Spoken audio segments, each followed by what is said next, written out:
Welcome, class.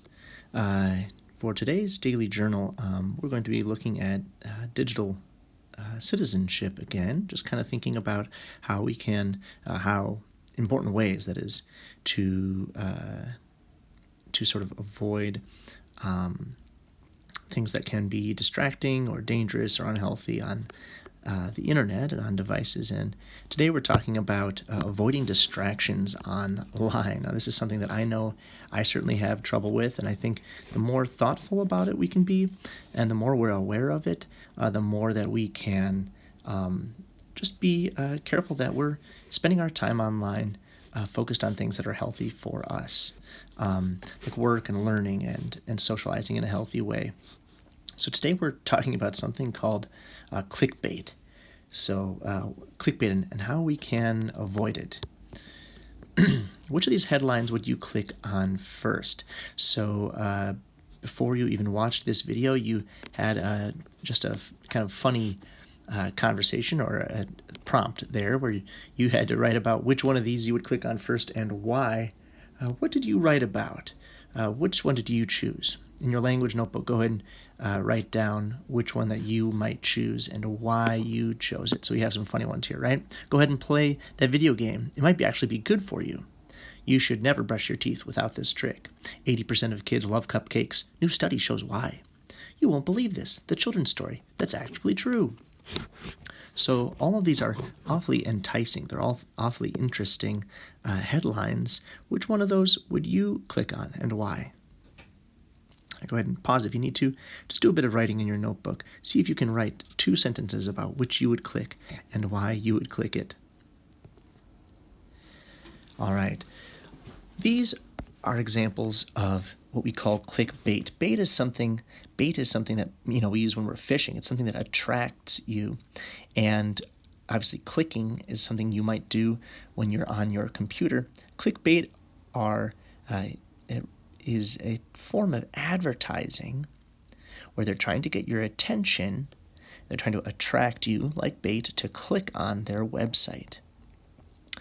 And they use something called the curiosity gap. Now, this is a cool thing that we've come to understand about our psychology, about the way our brains work. It says the curiosity gap is the desire that every person has to figure out missing information. So when there's missing information, your brain automatically wants to find out what is missing. And because your brain works that way, the right kind of advertisements can sort of use the curiosity gap, can use your brain's desire to figure out missing information to attract you. So clickbait is an image or a headline that tries to get you to click on it, usually for advertising purposes. So they're using this curiosity gap. What's missing? I want to know.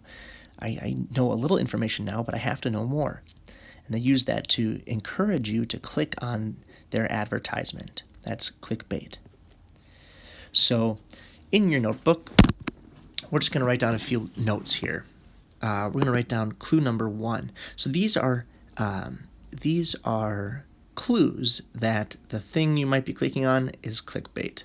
So if it seems impossible or unbelievable, it might be clickbait. So next to clue number 1, go ahead and write the word impossible. For example, you think your cat loves you, it's actually plotting to make you sick. That's impossible. But again, because of that curiosity gap, your brain wants to find out more. What do you mean it will make me sick? That's not true. I have to find out what this advertisement's talking about. Clue number 2 that it might be clickbait is that it tries to shock you. Go ahead and write clue 2, shock. You won't believe this, or the answer is genius. These kind of strong statements that are going to get your attention. I can't believe what, or what is genius? I have to know. That curiosity gap in my mind is encouraging me to find out more. Or clue number 3, it refers to a celebrity or a popular topic. Kylie Jenner talks selfies and bubble tea. You won't believe what she says.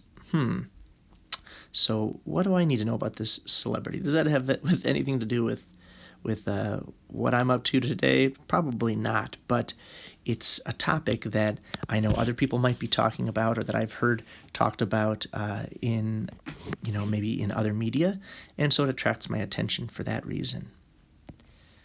So in your next work here, uh, you'll see once you're done with this video, there is instructions on opening up a kind of a guide where you're going to look at each of these advertisements, and you're going to match up which of these clues is it using, is that advertising using to attract your attention.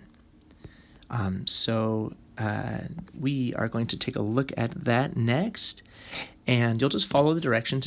It's pretty straightforward. So once you're done with this video, go ahead and move on to the next part of the lesson where you're going to be matching up these clues about clickbait and these silly advertisements.